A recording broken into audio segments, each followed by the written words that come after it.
voltamos! Eu quis falar rapidinho ali, só para depois não perder a linha de raciocínio, para quem for ver depois, ok? Mas vamos lá falar então do mascaramento, né? Que é mascarar as esquisitices. E aí eu já falei que eu posso falar esquisitice. E que quem se ofender com isso pode usar idiosincrasias, ok? Esquisitices é mais fácil de falar, ok? Então, na compensação, a gente cria estratégia para superar uma dificuldade, para compensar uma dificuldade, e no mascaramento a gente apresenta uma persona diferente, ok? Monitorar a expressão facial e corporal, ajustar para parecer mais relaxada, ajustar para dar a impressão de que você está mais interessada nos outros, né? Fazendo caras e bocas, né? Porque, assim, se alguém está falando comigo, eu meio que assim, eu viro estátua, eu estou prestando atenção. Mas aí eu vejo que as pessoas falam e fazem tipo assim, entendeu? E aí eu fui aprendendo que eu tenho que reforçar. Sim, né? Então, isso é fazer caras e bocas para demonstrar interesse, porque senão eu fico ali estátua.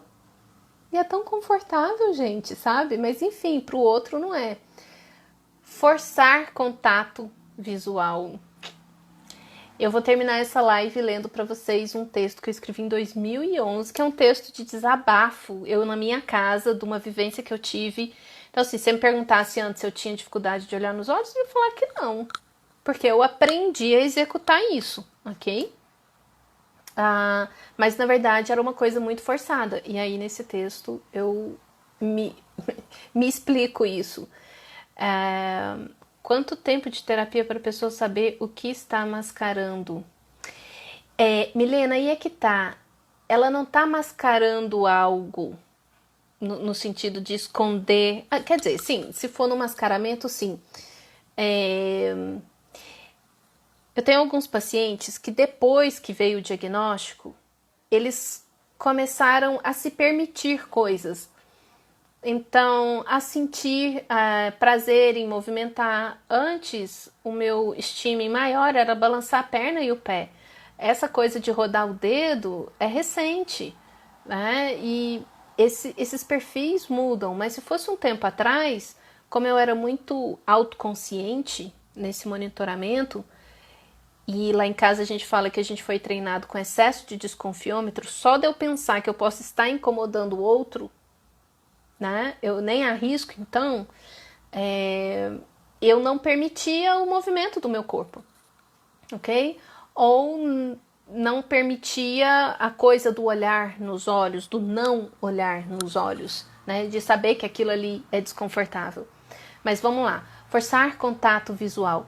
Então, o que acontece nas avaliações? Por que a camuflagem na hora do diagnóstico para o profissional que não tem o refinamento do conhecimento da questão do autismo em adulto, por que isso acontece?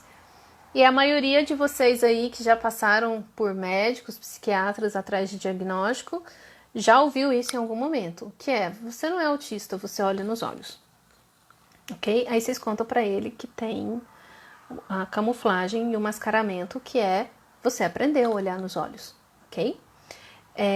O estigma em português são os tics, são as manias, tá? A gente começa com essa coisa, né, de falar tudo em inglês, gente. Não, é tique mesmo. Quando eu vou fazer as entrevistas, porque a pessoa que ainda não tá no meio, ela não sabe o que é estigma. Você tem estigma? Não. O que é isso? Aquelas melequinhas? Não. Né? Você tem mania? Você tem um tique? Você tem alguma mania que você fica fazendo no seu corpo? Barulhinhos, movimentos, alguma coisa assim, né? Então, aí a gente fala que depois do diagnóstico parece que ficou mais autista, né? Porque a gente para de camuflar, a gente para de querer ajustar aquilo que a gente achava que era disfuncional, ok? Então, o contato visual é assim, tem pessoas que aprenderam a olhar nos olhos, olha contando tantas vezes e desvia um pouquinho, mas ela sabe que ela tem que voltar depois, né? Eu a forma como eu faço é, eu foco num olho só da pessoa. E eu já falei, né? Eu fico olhando a íris, os tracinhos, né? Então eu fico com um olhar fixo, eu não fico com o olhar mexendo. E na verdade eu fico vendo que os olhos das pessoas ficam mexendo. E eu falo, para onde elas estão olhando? Por que elas ficam mexendo, né? E aí eu falo, mas se eu mexer agora pro outro olho, ela vai perceber que eu mudei pro outro olho, né? Então eu espero ela distrair para eu olhar pro outro olho, né? Cara, aí fazer isso consciente gera estresse. Imagina, a pessoa tá conversando e você tá. A hora que ela olhar para lá, eu mudo de olho, né? Enfim, tá.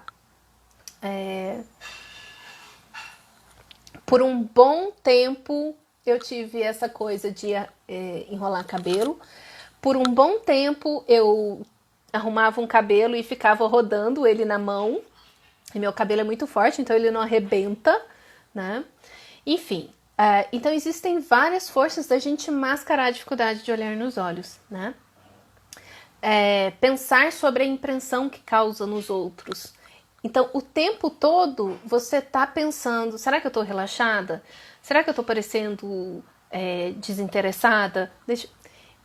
Isso nos meus atendimentos é constante, né? Então, às vezes eu entro numa postura no consultório que tá tão agradável para mim. Eu não quero mexer, eu quero ficar ali estátua em alguma postura. Mas eu penso, gente, eu tenho que mexer, senão a pessoa não vai achar que eu congelei aqui, né? Ou que ficou, a imagem ficou congelada. Aí eu troco de postura, mas estava tão confortável. Não, então, mas aí você vai aprendendo coisas novas, né? Eu aprendi, o meu mais novo estime agora é tampinha, né?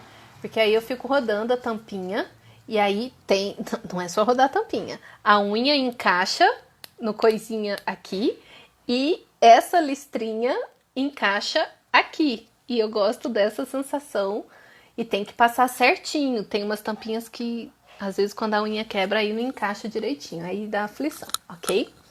Pensamento do pensamento. Oi, Magno, tudo bom? Pensamento do pensamento. Isso, eu tô pensando sobre isso, não, mas isso, mano. Enfim, é muito desgaste mental, né? Ter consciência da impressão que eu causo nos outros, né? Eu, Gabriela, sou hiper conscienciosa da impressão que eu causo nos outros. Então, o que aconteceu, né? O meu hiperfoco, desde muito cedo, foi comportamento humano. E aí, a psicologia transformou isso em algo muito funcional. Disfuncional só pelo fato das pessoas falarem que eu sou psicólogo o tempo todo. Mas eu tenho total consciência da impressão que eu causo nos outros. Porque o comportamento ele foi construído ou treinado para aquele objetivo, né? E aí você se torna uma grande analista do comportamento, né? E aí eu fui estudar neurociência, fui estudar psicologia da evolução, fui aprender um monte dessas coisas. E aí aprendi mais ainda do comportamento do mamífero, gente. Olha que coisa! Enfim, ok? Ansiedade e depressão aumenta os sintomas do autismo? Na verdade, eu falaria que o autismo aumenta os sintomas de ansiedade e depressão. O autismo não trabalhado, ok? O autismo em si, o autismo leve, ele não é um problema quando ele está regulado.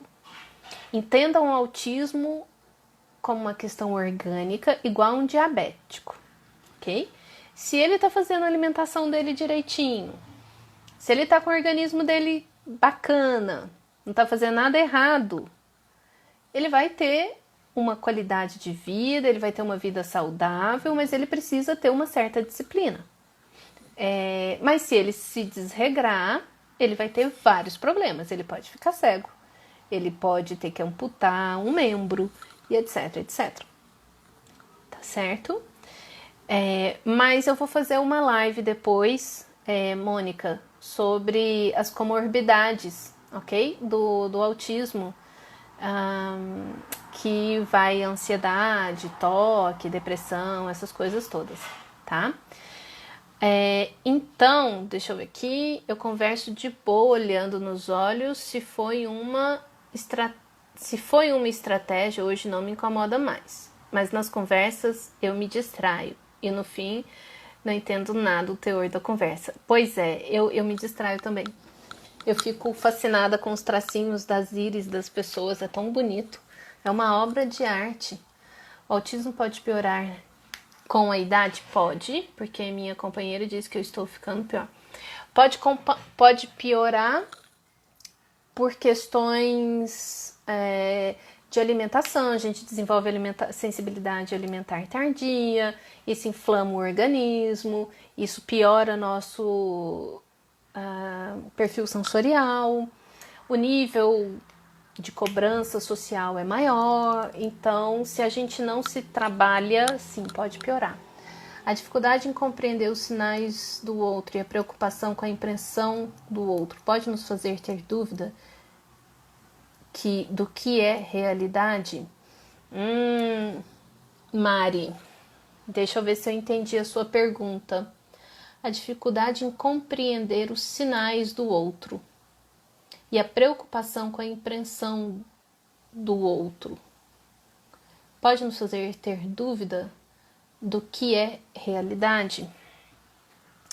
Então, a sua pergunta é complexa, eu precisaria entender melhor o que você está perguntando, porque o que acontece muitas vezes é que num tipo de interação social, a gente pode estar nesse estresse da camuflagem, né,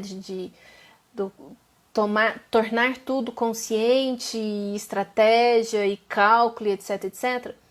E a gente pode entrar num estado de dissociação, porque quando o organismo entra no estado de estresse muito grande e que ele se sente em ameaça, a gente pode entrar no estado de dissociação. Aí eu vou pedir para vocês verem a live lá sobre dissociação. E na dissociação a gente pode ter uma sensação de desrealidade, ok? Ou dá a sensação de uma coisa meio suspensa. E isso é uma coisa que aí muitas vezes vai se confundir, que a pessoa fala, cara, isso é real, não é? Parece que eu tô num filme, parece que é uma coisa meio 3D, sabe? Assim, realidade virtual. Isso é uma dissociação. E aí, quando você fala, eu não sei o que é real, o que não é, você fala isso para um psiquiatra, bem, ele vai te dar um diagnóstico de esquizofrenia, né? Porque ele fala, não, mas autista não é, porque você olha nos olhos, mas você tá tendo alucinação ou delírio, ok? Tem muito autista adulto que recebeu o diagnóstico aí, né, e recebe até hoje, de esquizofrenia, erroneamente, entre vários outros diagnósticos, ok? Isso, porque aí a percepção vai ser bipolar, que costuma distorcer a realidade. Não só o bipolar, ok? Isso, Magno, sonhando, acordado. Ô, gente, a dissociação. Assistem lá a live que tá lá no YouTube sobre dissociação, ok? Bem, e aí agora a gente vai para a assimilação, que é o terceiro conceito, né? Que engloba o conceito de camuflagem, que é uma estratégia para se ajustar em situações desconfortáveis, ok? Então a gente viu que a camuflagem é composta de compensação, estratégia para compensar uma dificuldade social. A gente viu mascaramento, que é estratégia para apresentar uma persona menos disfuncional. E agora assimilação, que é uma estratégia para se ajustar em situações sociais desconfortáveis, ok? E aí, como que isso vai aparecer na gente? Necessidade de agir. Como que isso é comigo, né? Se uma amiga me convida para almoçar na casa da família, aí eu resolvo ir, mas aí chega lá, logo eu vou para um cantinho, eu chego, né, sento num canto onde eu sentar, e sento com todo mundo, mas onde eu sentar eu vou ficar até o fim. Mas aí as pessoas começam a se mover, né? Você vai conversar com fulano ali, de repente eu estou sozinha.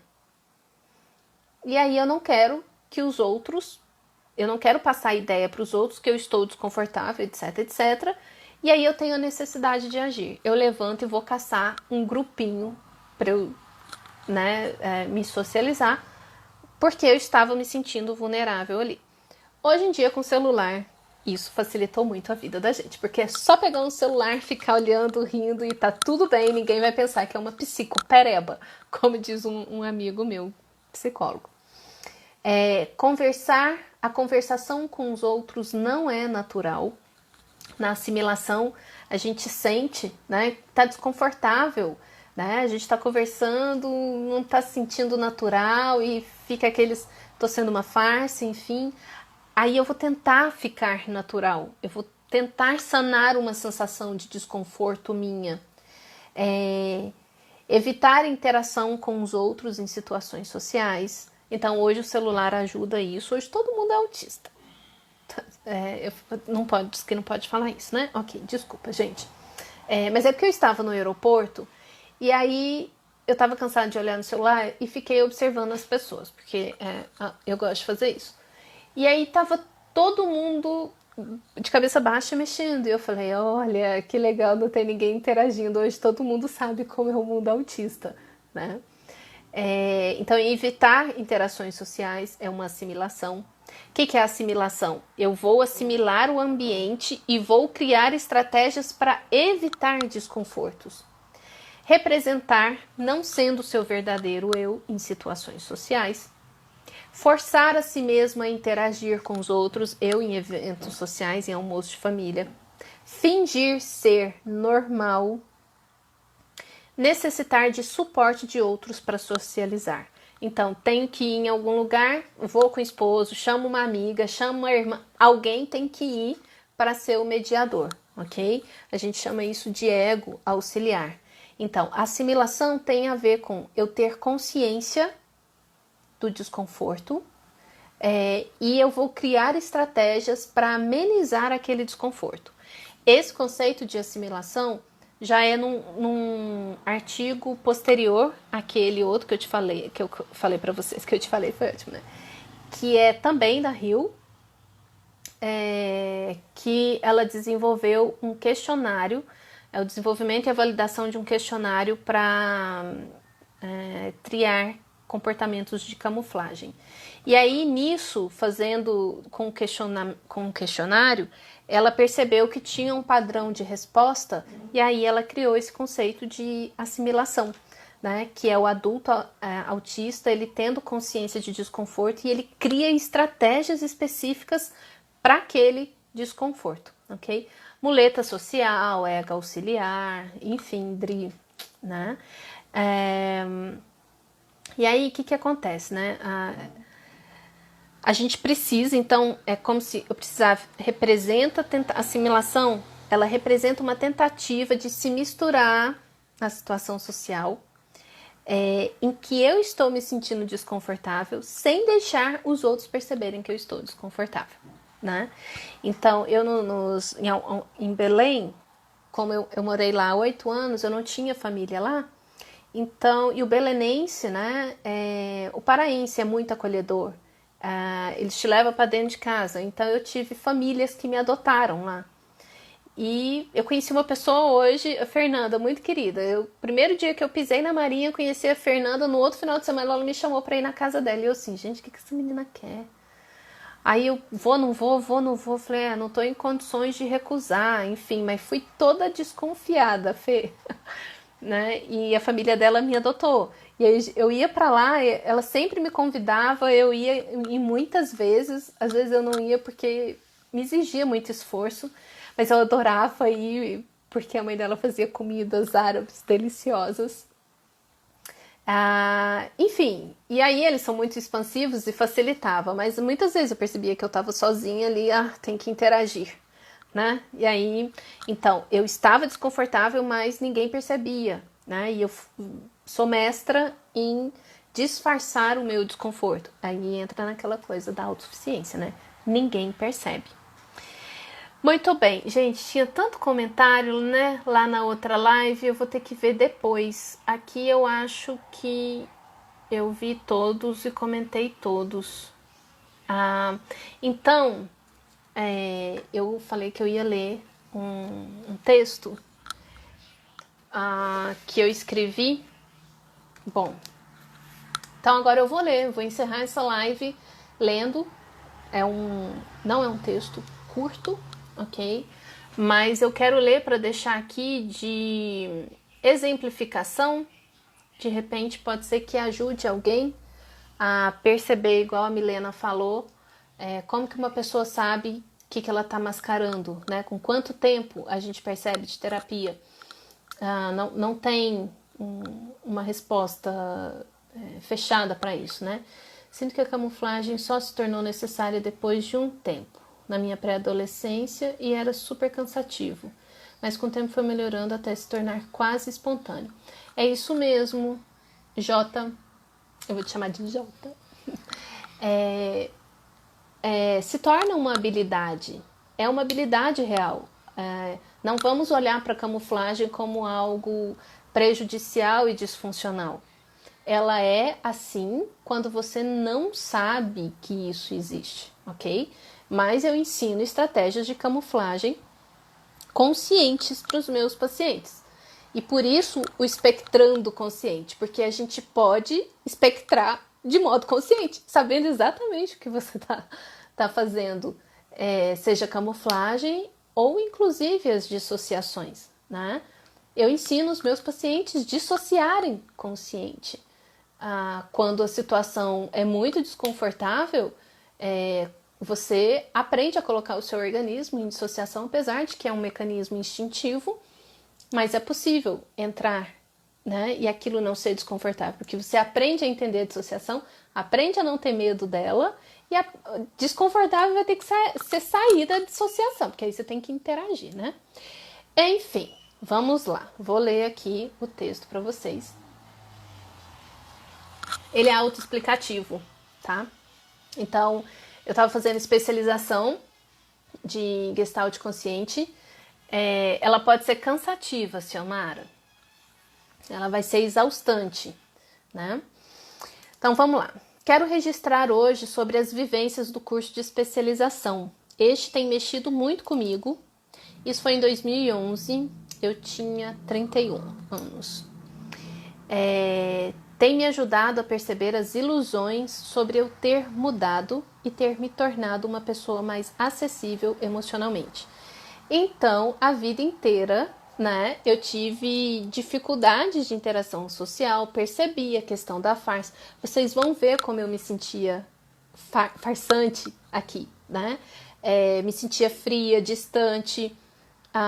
E aí eu achava que eu estava aprendendo a ser uma pessoa emocionalmente acessível, né? Eu já estava achando que eu estava sendo, e aí esse curso de especialização, que é muito na vivência nossa como terapeuta, eu fui descobrindo que não, né? Então, tem me ajudado a perceber as ilusões sobre eu ter mudado, eu achava que eu tinha mudado já, e ter me tornado uma pessoa mais acessível emocionalmente. Isso não é verdade.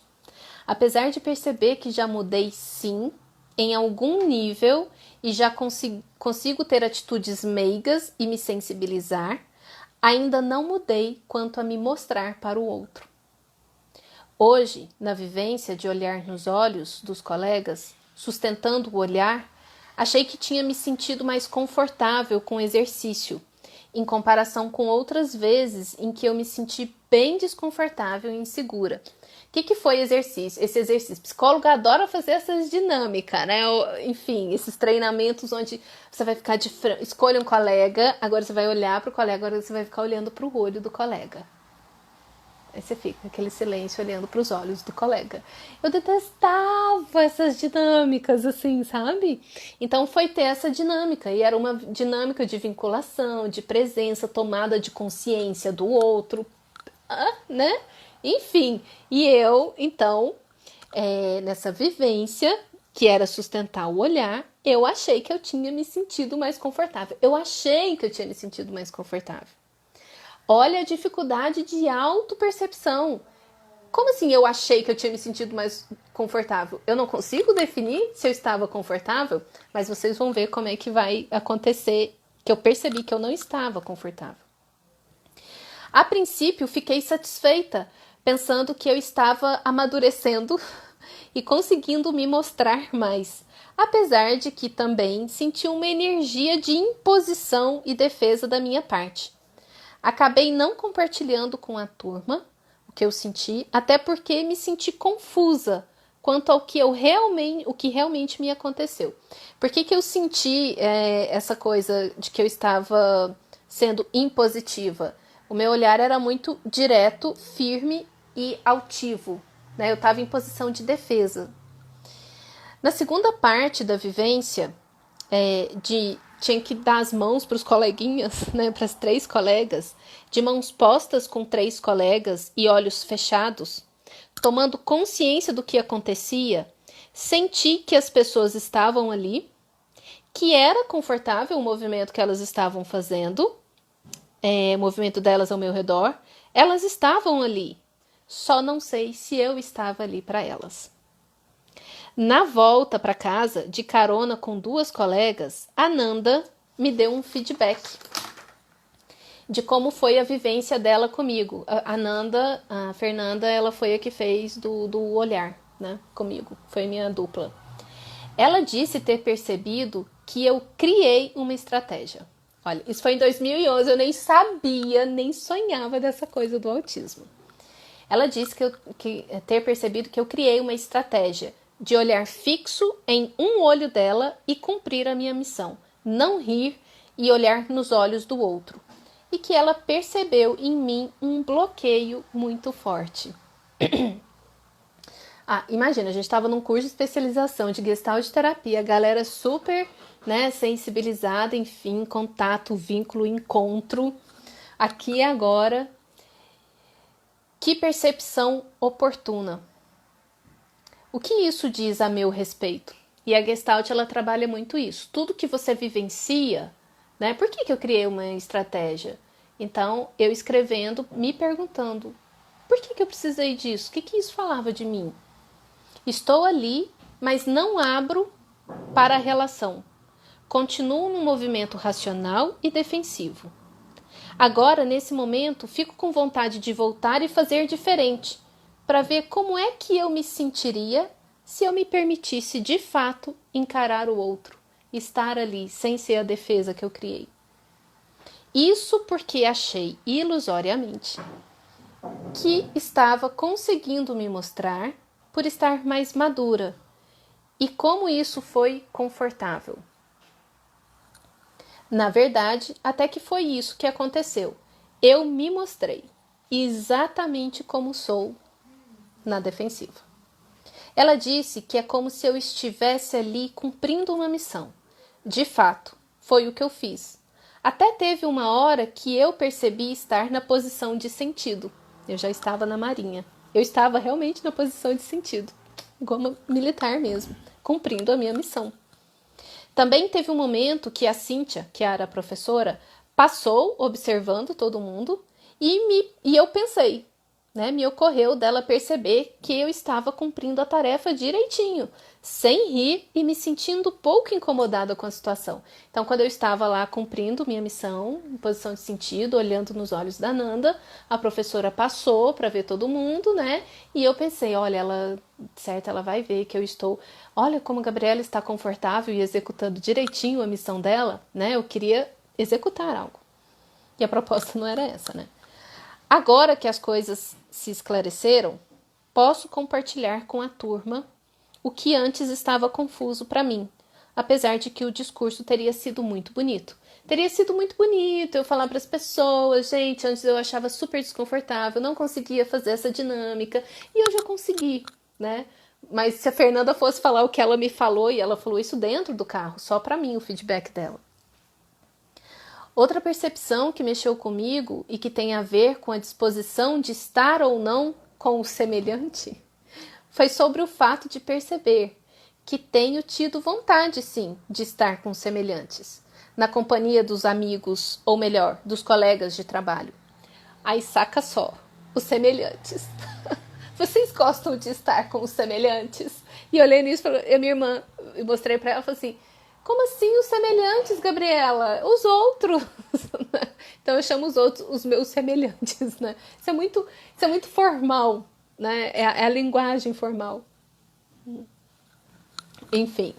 Então, eu achei que eu até já quero estar com semelhantes, né? Então, tinha pouco tempo que eu tinha chegado em Belém, Tinha uma turma grande da Marinha que tinha ido comigo, né, do curso de formação, e a galera saindo, curtindo Belém, vivenciando, eles me chamavam para sair, eu até tinha vontade de estar com eles, mas eu não topava muito. No entanto, apesar da vontade, né, dessa vontade que começa a aparecer, ainda não me sinto com disposição interna de me juntar a eles, de sair com o pessoal. Muitas vezes torço para que nem me chamem para sair, para que eu não tenha que decidir entre ir ou ficar. Aprendi a dizer não e antes este era fácil de falar. Mas ele não parece ser mais fácil ou natural, apesar do que o sim ainda é desconfortável para mim. Então aquela coisa, alguém comentou esses dias, né, que tá tão bom a quarentena porque ninguém tá socializando, então não tem que preocupar se vão me chamar ou não para sair, porque se me chamar para sair eu tenho que decidir, vou, não vou, né? Aí se eu não vou, eu acabo me sentindo culpada, enfim. Percebi que já não quero tanto estar só comigo mesma, mas ainda não é natural estar com outro. Ainda não tem abertura para isso. Ou melhor, ainda não quero dar abertura para isso. Me incomodou perceber em mim um nível elevado de bloqueio para me relacionar, para me vincular. Já sei me comportar com amorosidade. Olha essa frase. Já sei me comportar. Tipo, boa menina, tá? Eu estou executando.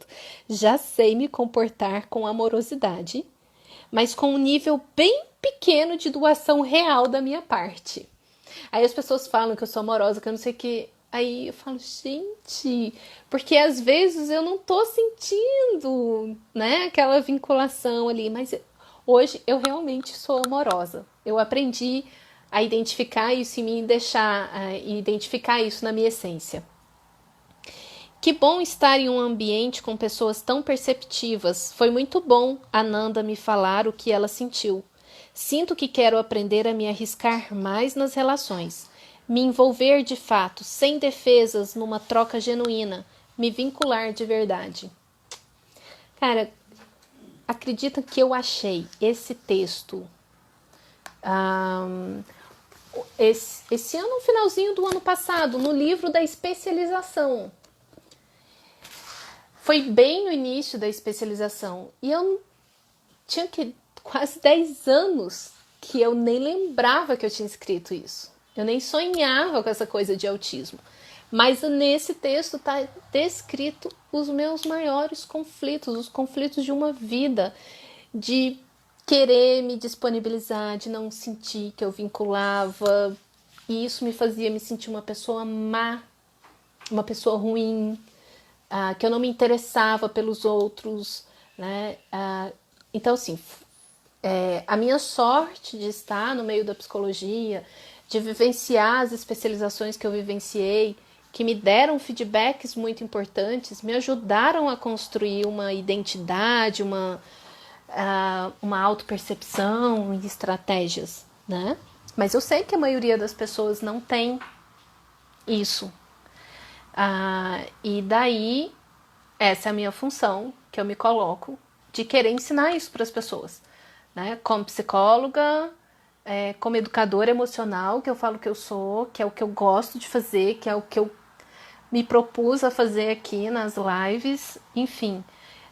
Porque eu tive acesso a coisas que muitas pessoas não vão ter, né? E acho que a vida foi muito generosa comigo. E a minha proposta é isso, é compartilhar um pouquinho com vocês, né? E eu acho que olhar os nossos escritos, olhar as nossas produções antigas, a gente vai ver as coisinhas lá.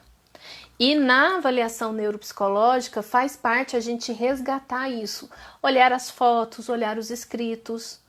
Outro momento eu vou compartilhar com vocês uma carta que eu escrevi para uma amiga, isso na adolescência. Gente, parece um ofício de tão formal. Isso é porque eu queria contar para ela que eu tava com saudade dela, né? E eu falava, mãe, fui mexer nas coisas lá em casa, né, dos meus pais, e vendo as coisinhas que eu guardo, as fotos e recadinhos, tal. E eu lia as cartas e eu falava: mãe, eu era muito autista. Como que vocês não percebiam isso? Olha isso daqui, né? Enfim. Então, gente, essa jornada na psicologia, sim, é DR, doutora, enfim, doutora estranha, que legal. Eu custo a entender as siglas que vocês colocam. Igual eu falo semelhante ali, na carta eu uso uns outros termos muito engraçados me referindo ao próximo. Não é a pessoa, é o próximo. Ai, gente, é um barato. Eu me divirto hoje com essas coisas. Então, e é isso o que eu queria trazer para vocês, né? A aula de hoje não foi uma sessão como as outras lives. Essa aula de hoje a gente encerra por agora. Quem quiser fazer alguma perguntinha agora, se não tiver pergunta agora na mente, quiser perguntar depois, me manda no direct que eu tento responder, ok? Porque é um assunto novo, todos os profissionais ainda estão aprendendo, né? E eu falo assim, gente, imagina, né? A gente que é autista, a gente não sabia que era, por que a gente quer que os profissionais que não são agora saibam que a gente é, né? Então, fica aí a reflexão. Mas faz parte do diagnóstico autista adulto, né? Do diagnóstico tardio. Essa autobusca de informação e eu levar a informação para o profissional que está me avaliando. Eu sempre falo isso, eu como terapeuta, como psicóloga, neuropsicóloga, antes da metade de 2018, eu não teria o olhar que eu tenho hoje, né? Então, se chegasse um adulto falando, olha, eu sou autista, eu não ia negar, mas eu ia investigar, por que você acha isso, etc, etc. Mas eu não tinha esse olhar que eu tenho hoje, né? E eu sendo autista, que eu só descobri depois, né? Enfim, gente, obrigada. É o mineiro falando obrigada, que a gente come as palavrinhas. Obrigada pela participação de vocês. Espero ter contribuído de alguma forma. Se eu não respondi e se ficou dúvidas e angústias, isso é ótimo, porque é isso que move a gente. É desconfortável, mas não necessariamente é disfuncional. É como um autista se automutilar, como morder os lábios e pele dos dedos e arrancar pedaços, porque faço isso desde que me conheço como gente. Ixi, você tem muita coleguinha aí nesse grupo aqui, Milena. Sim, é muito comum, tá? Claro que isso tem a ver com se o nível de ansiedade aumentar, essas questões vão piorar, tá? Enfim, é muito comum sim. E aí, em muitos momentos a gente vai precisar de intervenção medicamentosa, mas quem tem intolerância a certos medicamentos, recomendo fortemente o neurofeedback. Eu ainda vou fazer uma live mostrando para vocês o neurofeedback. Eu sei que muitas pessoas não conhecem, e é uma técnica bem eficiente para os autistas adultos, ok? E aí, Milena, é trabalhar, é terapia e muitas vezes trabalhar o cérebro mesmo, quimicamente ou estimulando com técnicas como neurofeedback ou alguma outra, ok? Obrigada, Val. E, gente, é hiperfoco. Se vocês deixarem, eu fico aqui falando, né? Bom, mas vou encerrar, tá? Esses 2 vídeos vão ficar lá no YouTube. Lembrando que o YouTube hoje eu ainda não consigo ter um cuidado com ele como canal. Ele não é o foco hoje, mas um dia vai ser. Por isso as lives vão para lá do jeito que elas aconteceram aqui, longas. Sei que muitas pessoas não têm paciência, tolerância e tempo para ver, mas enfim, a ideia é que esse conteúdo todo fique lá, né? A ideia é principalmente a gente poder estar aqui compartilhando informações, ok? E lá fica um depositário, fica uma biblioteca, uma videoteca, né? E, não, Val, não começa não, a Ciomara antes fazia essas campanhas, né, de longas lives de maratona, enfim. Mas, gente, é isso. Beijo grande pra vocês. Terça-feira eu ainda não decidi o tema. Eu tinha um tema na cabeça, mas a Milena falou uma coisa que eu acho que eu tô bem tendenciosa, que é falar sobre... Vai ter bolo? Bolo de quê? Ai, não, se tem glúten eu não posso. Droga, só se for. O canal do YouTube é Espectrando Consciente, tá? E vejam lá, quem ainda não viu, vejam sobre o de dissociação, ok? Eu tô fortemente empenhada em falar sobre a saúde mental no autismo, né? Que eu acho que é um tema que pega aí muita gente, ok? Que são as comorbidades. Isso, espectrando consciente, certo? Crianças, beijo pra vocês, até terça que vem. Não, espera. Ai, eu tenho um negocinho. Eu fiz um vídeo, eu encomendei um vídeo que é de um treinamento de respiração, ok? Com base no biofeedback, que é uma outra técnica que a gente trabalha de regulação de estresse, enfim. Muito bom para ansiedade. Então eu vou postar no IGTV aqui, ok? E lá no YouTube também. A recomendação é fazer 3 vezes ao dia, quando acordar, no meio da tarde e antes de dormir. 10 minutos do exercício de respiração, no ritmo que... Gente, não deixem se enganar pela simplicidade desse exercício. Isso tira o organismo do estado de estresse, isso potencializa funções executivas, funcionamento cerebral, tá? Então, nessa onda toda de trabalhar a ansiedade, nesse momento que está vivendo, o nível de estresse eleva, enfim, treino de respiração, tá? Para regular o sistema autonômico, né? Simpático, parasimpático. Depois eu vou compartilhar um vídeo de um professor meu explicando essas coisas. E foi justamente baseado nesse vídeo dele que ele construiu para distribuir para as pessoas, para ajudar.